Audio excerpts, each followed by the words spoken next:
आता नंदुरबारमधून एक दुर्दैवी आणि तितकीच संतापजनक घटना समोर आलेली आहे। आदिवासींच्या मरण यातना काही संपत नाहीये असं म्हणण्याची आता वेळ आलेली आहे, कारण गावाकडे जायला रस्ता नसल्यामुळे महिलेची रस्त्यामध्येच प्रसूती झाली आहे।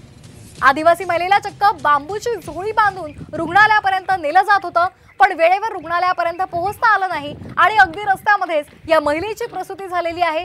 सुदैवानं बाळ आणि बाळंतीण सध्या सुखरूप असल्याची माहिती मिळते, मात्र याकडे प्रशासनाच्या दुर्लक्षाचं हे भीषण उदाहरण असल्याचं समोर आलंय। हे दृश्य आपण पाहतोय नंदुरबार मधली ही दुर्दैवी आणि तितकीच संतापजनक घटना।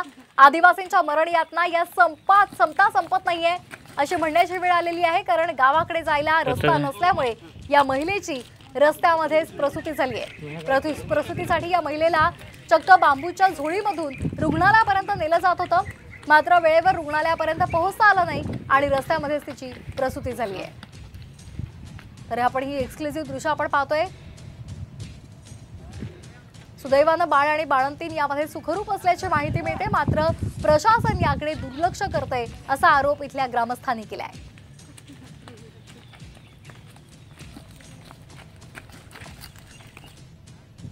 तर